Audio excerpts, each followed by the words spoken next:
Praise the Lord. ஆண்டவராய் இயேசு கிறிஸ்து நீங்கள் ஆண்டவரோடு இருக்கக்கூடிய இந்த அழகான ஐக்கியத்தை பார்த்து மிகவும் சந்தோஷமாக இருக்கிறார்.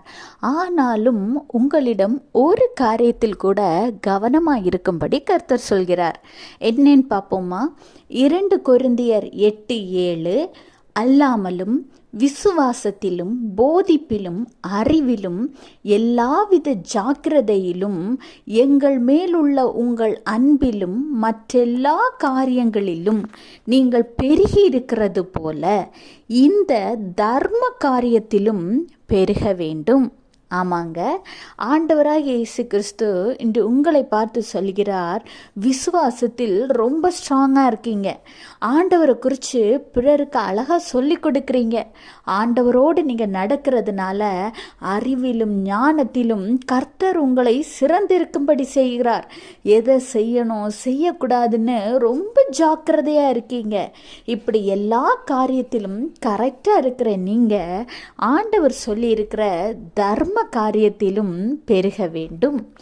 அதாவது ஒருவர் இல்லை என்று சொல்லும் முன்பே அவங்களுக்கு கொடுத்து உதவுற பிள்ளைங்களா நீங்கள் இருக்கணும். ஏனெனில் ஆண்டவர் உங்களிடம் இதை குறித்து சொல்லும் பொழுது அதற்கான தகுதி உங்களிடம் இருக்கு அப்படின்னு தான் அர்த்தம். தகுதி இல்லாத ஒரு ஆள்கிட்ட போய் இதை நீ பண்ணுன்னு நம்ம சொல்ல மாட்டோம். ஆண்டவராக இயேசு கிறிஸ்து இந்த நேரத்தில் உங்களை பார்த்து இதை பேசுகிறாருன்னா அதற்கான வழிவாசல்கள் உங்களிடம் இருக்குது. ஏழைகளுக்கு உதவுகிறவன் கர்த்தருக்கு கடன் கொடுக்கிறான்னு இருக்குல்ல, அப்படி இருக்கும் பொழுது நீங்கள் கர்த்தர் திரும்ப தருவார்னு எதிர்பார்க்காம, அவர் தருவார் தான், ஆனால் அதை நீங்கள் எக்ஸ்பெக்ட் பண்ணாமல் ஆண்டவர் உங்களுக்கு எவ்வளவோ ஆசீர்வாதத்தை தந்திருக்கிறார்ல, இந்த ஆசீர்வாதத்தில் மாதத்தில் ஒரு குறைந்த தொகையாவது உங்களால் முடிந்த அளவுக்கு எடுத்து படிப்பிற்காக, அதாவது ஸ்கூல் போக முடியாமல், புக்ஸ் வாங்க முடியாமல், ஏன் ஒரு பென்சில் ரப்பர் கூட வாங்க முடியாமல் கஷ்டப்படுகிற பிள்ளைகள் இருக்காங்க. ஸ்கூல் யூனிஃபார்ம் ஸ்டிச் பண்ண முடியாமல் இருக்கிற பிள்ளைகள் இருக்காங்க.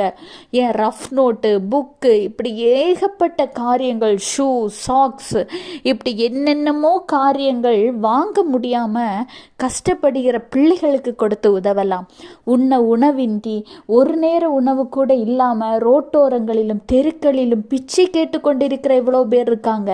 அவங்களுக்கு நீங்கள் கொடுத்து உதவலாம். எத்தனையோ பேர் இரவு நேரங்களில் குளிரில் தாங்க முடியாமல் போர்த்தி கொண்டு தூங்குவாங்க. அவங்களுக்கு கூட நீங்கள் கொடுத்து உதவலாம். கர்த்தருக்கு உங்களிடம் சொல்லும் பொழுது அதற்கு கீழ்ப்படிங்க. கர்த்தர் உங்களை மென்மேலும் ஆசீர்வதிப்பார். Have a blessed day. Jesus bless you.